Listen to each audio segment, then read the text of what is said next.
وہی پٹھان میری تصویر اس طرح سے نہیں لینا کہ دشمن سمجھے کہ بگٹی کمزور ہو گیا ہے۔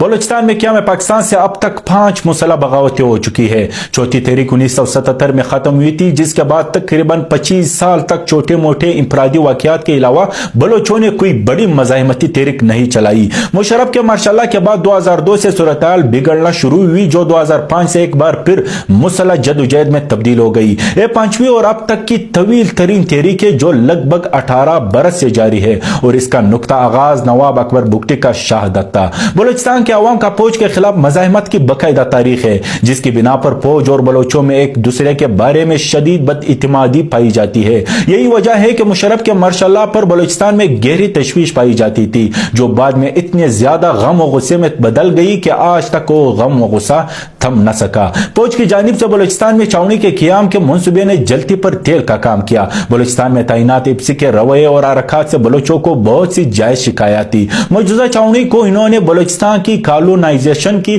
کوشش سمجھا۔ نواب اکبر بگٹی اس وقت بلوچستان کے سب سے قداور سیاسی رہنما تھے۔ انہوں نے ہر معاملے پر کھل کر دلیرانہ موقف اپنایا اور مرکز کی پالیسیوں پر جارحانہ تنقید کی۔ 2002 سے ایپسی نے سوی آئل فیلڈ کی حفاظت کے بہانے سوی اور ڈیرہ بگٹی میں ڈیرے ڈال دیے۔ اس سے حالات بہتر ہونے کے بجائے مزید خراب ہونے لگے، اور اسی دوران بدقسمتی سے ڈاکٹر شاہ ضیاء والا واقعہ پیش آ گیا۔ ڈاکٹر شاہ ضیاء خالد سوی آئل فیلڈ میں بطور ڈاکٹر میڈیکل افسر تعینات تھی۔ مبینہ طور پر ڈی ایس ڈی کے کیپٹن احمد نے ایک رات زبردستی ان کے کمرے میں داخل ہو کر انہیں زیادتی اور تشدد کا نشانہ بنایا۔ اس دوران ڈی ایس ڈی کے گارڈز باہر پہرا دیتے رہے۔ صبح ڈاکٹر شاہ ضیاء نے جب انتظامیہ کو اس واقعے کی اطلاع دی تو انہیں ہمدردانہ مشورہ دیا گیا کہ وہ اپنی زبان بند رکھے ورنہ انہی کی بدنامی ہوگی۔ جب انہوں نے اپنے اہل خانہ سے رابطہ کرنے پر اصرار کیا تو انہیں 3 دن خوابوار دوائیں دے کر بے ہوش رکھا گیا، اور اسی بے ہوشی میں انہیں کراچی کے ایک دماغی امراض کے ادارے میں منتقل کر دیا گیا۔ مقصد انہیں ذہنی مریض قرار دینا تھا۔ یہیں سے وہ بمشکل اپنے شوہر سے رابطہ کرنے میں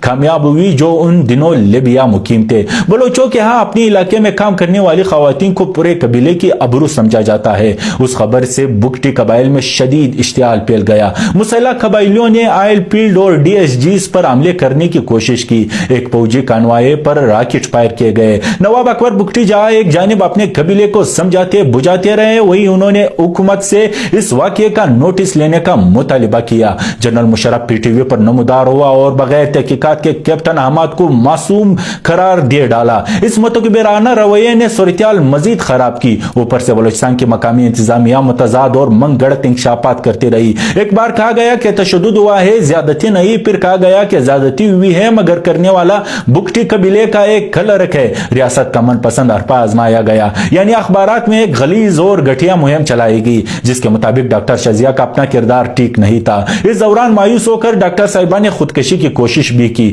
دورہ امریکہ کے دوران واشنگٹن پوسٹ کو انٹرویو میں مشرف نے کہا کہ پاکستانی خواتین ریپ کو پیسہ کمانے اور غیر ملکی نیشنلٹی حاصل کرنے کا ذریعہ سمجھتی ہے۔ 2 دن بعد وہ اس بیان سے مکر گیا اور کہنے لگا کہ اس کے سامنے یہ بات ہوئی تھی، میں نے نہیں کی تھی، مگر واشنگٹن پوسٹ کے پاس اس ملاقات کی ریکارڈنگ موجود تھی۔ یوں ایک بے شرم اور ذلیل انسان نے ایک جونیئر افسر کی خاطر اپنے پورے ادارے کی عزت داؤ پر لگا دی۔ مشرف اور بعض لوکل کمانڈرز کا ایک خیال تھا کہ صرف 3 سرداروں خیراللہ بخش مری، عطا اللہ مینگل اور نواب اکبر بگٹی کا بندوبست کر دیا جائے تو صورتحال نارمل ہو سکتا ہے۔ مشرف نے 2005 کے آغاز میں یہی 50 برس پرانا مردہ کلیشے دہرائے کہ سارے مسائل کے جڑ 2-3 بلوچ سردار ہے۔ پچھلی حکومتیں ان سے مذاکرات کرتی رہی اور ان کی باتیں مانتی رہی۔ میرے حکومت ریاست کی رٹ منوا کر رہے گی۔ اس کے صرف 2 ماہ بعد 17 مارچ 2005 کو جب نواب اکبر بگٹی اور ان کے بیٹے نواب جمیل بگٹی اپنے گھر پر موجود تھے، ان پر بمباری کی گئی